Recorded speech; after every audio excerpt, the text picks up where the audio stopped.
My name is Kristen Sinar. I'm going to take you on a little walkthrough of how to create an online escape room for your library. And we're going to walk through each of the steps from finding free images to animating them if you wish, and then entering it all into Google Forms. So once you decide if you're going to have a theme or if you just want to go with a regular room, you can go to Pixabay.com and play around with finding images. For mine, I just wanted something contemporary, so I went to Empty Room, and you can choose any of these options here. There are some that are more cartoonish, some that are very simple. I scrolled down here, and I chose this one here because it seemed to me like a room I might find on a college campus. And I also liked that there were plenty of surfaces that I could place things on that they would have to examine. There was even a TV monitor in the back that I would use to play a video on. And for this wall, I just pasted a whiteboard over this so I could utilize this space as well. Okay. And you can also, if you have a theme, I mentioned working on a Harry Potter one as well. You can enter, I could enter Harry Potter. I'm going to enter Hogwarts here and scroll through the free images available for that. So I could, one of their objectives that they have to do is use ingredients that they find to brew a potion. You could just play around with different rooms. It doesn't all have to be restricted to one space if you don't want to. And then you can go through and find different objects to put in your game as well. Okay, that's better up with. So you can take any of these bags or briefcases and stick it in your room. Alright. And if you want to, you can animate them. It's kind of fun for the players, I think, to see what their choice looks like, what a box reveals as it's being opened. So I'm going to go back here. One simple way to animate it is just with a transition from slides. I'm working on it's like an outdoor escape room in my community, and the idea behind it is that our buildings and our shops in the historical area have been transformed to the wizarding world. And so I wanted to show this transformation of the places. So I just wanted to transition, and I just chose ripple effect because it seemed to have a nice magical look to it. Okay, so if I go to slideshow, I want to show you what it looks like. This is the library there, and this is what it transforms to. Just with the ripple effect, it has a really nice look to it. Actually, I'm going to play one more. Once you go into this room, it's just the window effect there, and then I can see an object come to life. And what this is just it introduces them to the game and what they need to do and what they need to find in order to succeed. Okay, and the animation here is just a basic fading in of this book that was on Pixabay and these text boxes that let them know what they need to do, and then this map that falls out as soon as they open the book. Okay, and if we pull this apart, we can see the different layers of it. Okay, I'm just going to move this to the side. All right, and you can see in the animation pane here, each of the boxes I've clicked for these to fade in. Okay, you can see what I've selected here, and you can play with the timing. Do you want it to move with the previous or after the previous, or you can choose to have it done on a click so that you can really control how things happen, and you can control the speed. Okay, so I had these just fade in, and then with the map, I chose to have it fade in with these things, but then I added an additional exit effect to have it fly out, and I could change this direction so that it flew out to the bottom. Right. And then I can, this is the room that I made for the library, and you can see, again, there are a lot of animations here, beginning with this briefcase. Okay, and what I did, each of these images I pasted in here when I was looking to find images, and I'm just going to move those out of the way so we can see what's going on here. Okay, so these are the items that I revealed. Oops.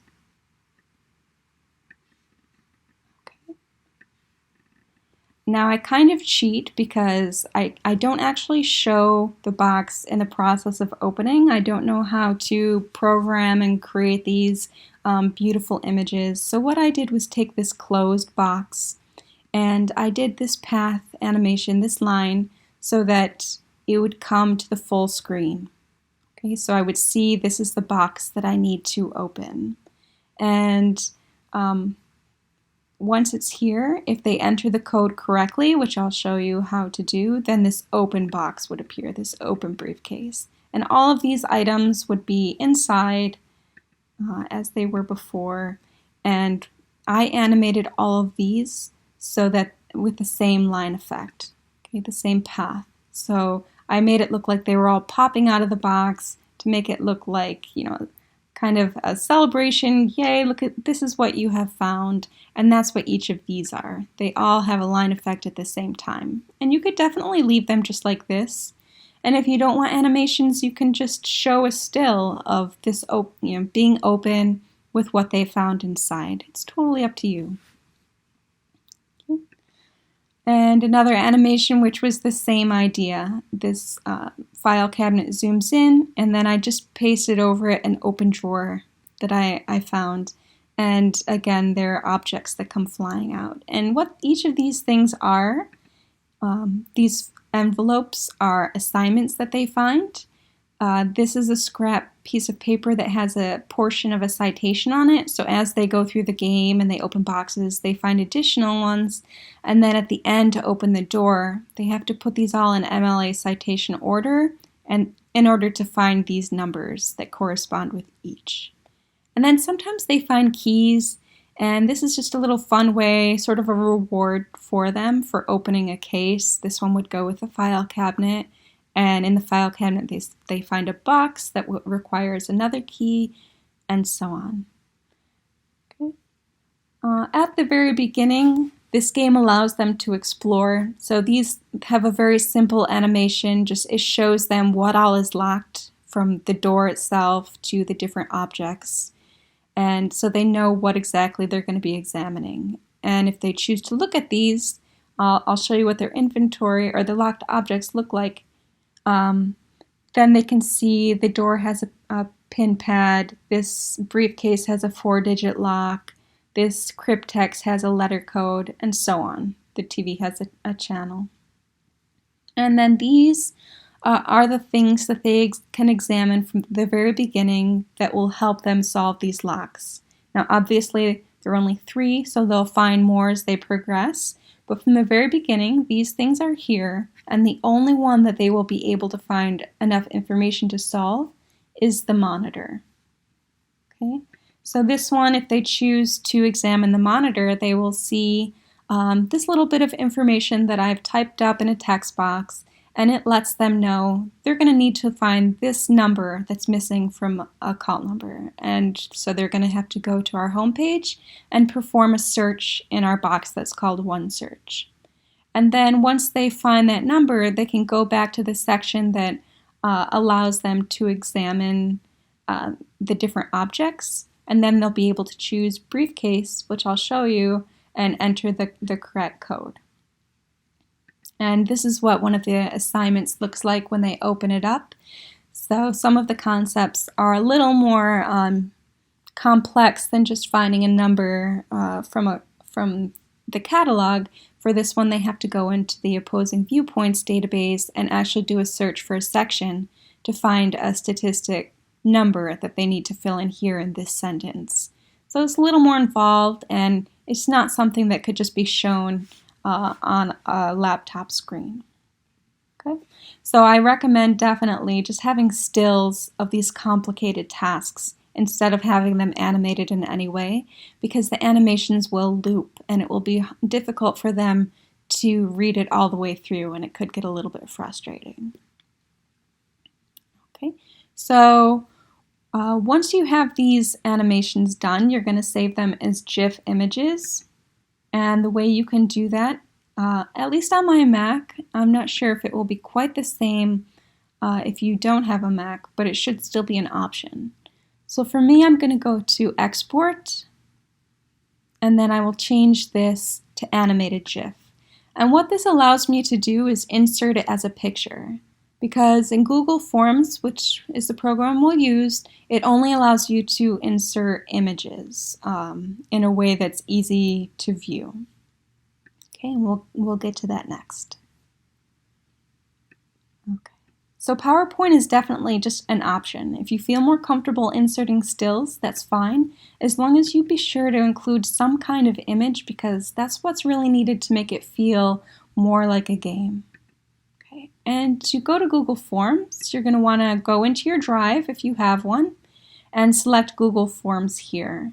And it's nice because it is a free game or free program, and students can, you can create it for free and students can access it for free as long as they have a Google account. And a lot of colleges and universities now are working with Google as a free email option.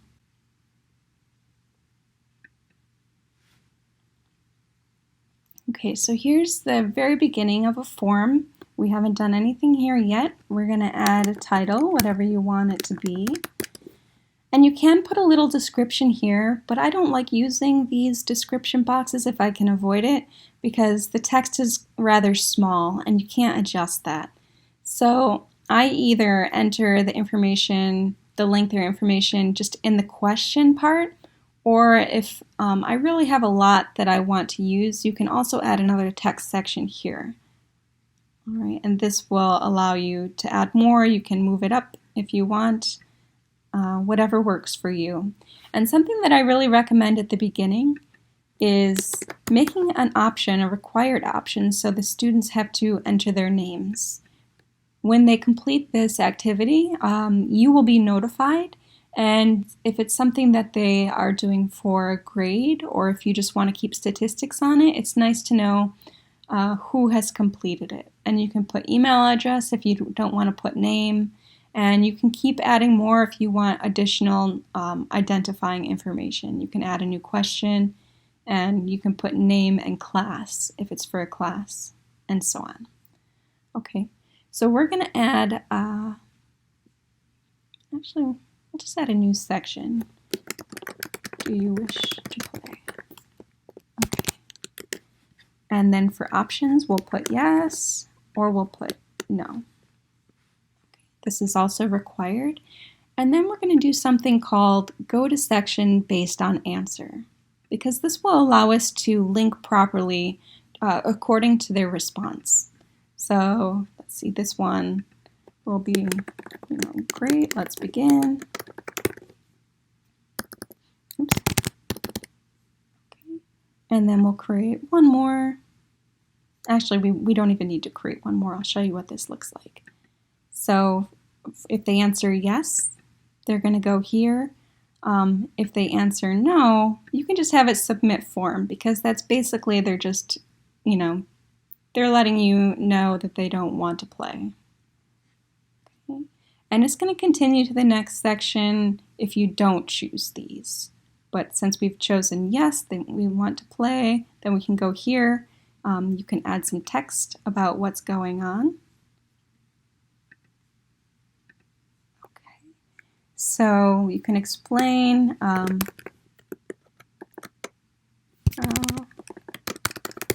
you're looking for a place to study and find a vacant room. When you enter, the door slams shut and you're locked in. Find the key hidden in one of the locked boxes or objects to escape in time to make it to class. And this section is important because you want students to know what's going on here and what do they need to do to complete the game. Okay. And then we can add a question. You want to add an image, so you would hit image and add a question, or add a visual, and you want to give them a question so that it's a call to action. They can choose what they do next. What would you like to inspect? Okay, and you can choose locked objects, information to solve puzzles, or their inventory, which at this stage in the game would be empty. And I like having an inventory for them to choose as they go along, because they can see what they've found so far. I showed you the citation fragments, so as they collect them, they can see how many they have and what information they have to solve that part. I like being able to show them what keys they've collected, because as they find these locked objects, they're going to be able to choose what they use to open it up. Okay. So we have our new section here. You could make each of these, they correspond with an object. Let's say they chose locked objects. We're going to connect that here. You're going to want to make sure it's on multiple choice if you want them to link to other pages. And we'll choose go to section based on answer, and then have them go to locked objects. And here we'll create a question. Oops, right down here. Just delete it. Make sure you clicked in the right spot. We're going to add this question here. To try opening. And then you can list the objects here. There's a briefcase, there's a file cabinet. There is, later on there's a wooden box. We'll assume they're at the place where they've gotten to that point. And then for each of these answers, we're going to create a separate section that they can link to. So if they choose briefcase, they're going to come here, file cabinet, and wooden box. Okay. Then here, again, go to section based on answer, briefcase, file cabinet, and wooden box. Okay. So then for each one, you're going to kind of make it come alive. You're going to choose add image here. Okay. And I'm going to go and find the image that I saved as a GIF, and I'm going to enter it. And ideally, you'll have them, when it's still locked, it will just be a close-up of that locked object. They won't actually see all of this playing out unless they enter the correct code, but I'm just showing you how you would enter the image here. And you can put a title if you want to. I'm going to say the briefcase requires a 4-digit code, so they know what information they need to enter here. Okay, and then I'm going to add a question. And to actually enter the information, the numbers or the text needed to open a lock, you're going to change this to short answer instead of multiple choice. And this will require them to actually enter the information they found. If you just leave it on multiple choice with options, then they can just go through, and if one is wrong, they can try the next one and then the next one until they're just eventually let through. And that's not really promoting learning outcomes. So what you're going to do is create a short answer where they have to put in the right information. And for this, we're going to go to short answer and response validation. Okay. Do you know the code to open the briefcase? Okay. And then you can choose here if it's a number or if it's text. And for me, it's going to be a number, whatever number was missing from the call number that we saw on the laptop. And I want it to be equal to, so that they enter only the correct response. And I'm just going to make something up here. And then you can create an error message if they don't enter the correct response. So you can put try again or fail. I'm going to put still locked. Okay. So if they enter anything other than this, they're going to get the error message and it's not going to advance to the next screen. And we're going to, of course, make it required. Okay. So I'm going to show you what this looks like so far. Okay. I'm going to enter the test, and I would make that required, which I don't have it here. And I'm going to say, I must have set this number. Sorry about that. Okay, do you wish to play? Yes. Okay, what would you like to inspect? I want to inspect the locked objects, and I want to inspect the briefcase. Okay, so this would be where we just have a still of the locked briefcase, or up until this point where we see the locked briefcase coming. And if I enter the wrong code here, you're going to see that it says still locked. But if I enter the correct code, the missing part of the citation, which, that might not be what it is, I don't recall, then it's going to carry on to whatever your next screen is that shows the briefcase unlocking. I didn't create the next slide, so it's not showing up here. But as you go along, each response you're going to have a page for. And then, as you can see here, once they get to the end, let's pretend this says you've escaped. They've created or solved the last puzzle. Then they would hit submit here, and that would send their results to you as the creator. Okay, and I just want to show you what this all looks like when it's together. Okay, I've created my form. I have my images here. Okay, I'm going to enter my name, and you can put class if you want to. I didn't make that required. And I have a little note here. I entered the extra text to let them know how they would optimize their experience. Since you can't make the text larger, I let them know how you could increase the screen size if they're using a computer or if they're using their phone. And that's just to make sure that they have fun playing the game and they don't struggle to read the text. This is the scenario. It's a lengthier scenario than the one I've created, and you can see the short animation here that lets them know what's locked and what they can inspect. So if I view the locked objects here, I can see all of these things need to be solved, and this is the different kinds of locks that each of them have. And it's good to have a variety so that when they find information, they know which one to choose to use that information for. And then if I told you before about the inventory. So right now, this links to a page that's just an empty inventory because they haven't collected anything yet. And if I view the objects that would help with a search, they can choose any of these things. But as I mentioned, only the laptop has information at this point. Okay. So then they can only see the remote, but they're not quite sure what to do with it. They need to go to the laptop and solve the puzzle that we explored and go to briefcase. Okay, and this tells them they need a 4-digit code.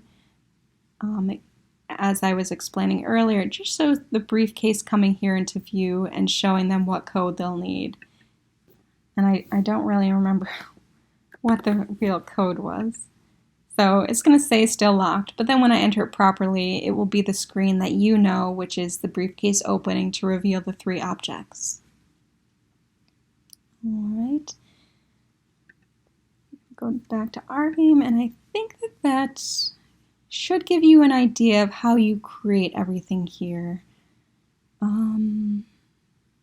Yeah, I wouldn't recommend adding video because it will just allow you to put in something from YouTube and it won't link, as I mentioned.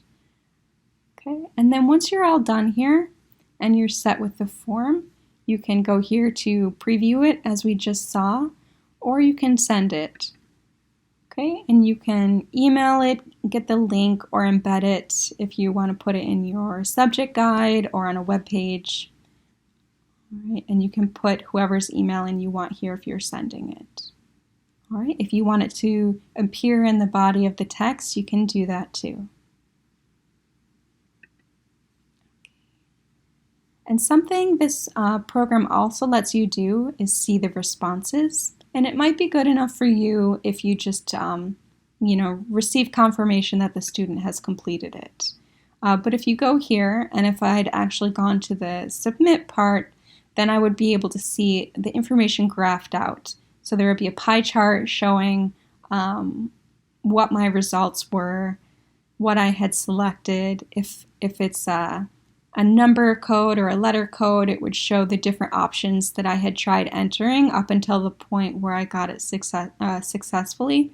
And then if you want, you can create, this can be formatted in a spreadsheet for you. So maybe you can save it with your other assessment data or whatever you would like to do. They make it very easy to collect this information for your class or just as an activity for the library. And if you want to say, look how successful this was, you'll have a graph to make that point for you. Okay, I hope this has helped help you understand how to go through the process of creating escape rooms. If you're still confused about anything, or if you maybe want help brainstorming or just creating different animations or options, feel free to let me know. I provided my email address in my virtual poster, so feel free to go back there and shoot me an email. Thanks a lot. Have a good day.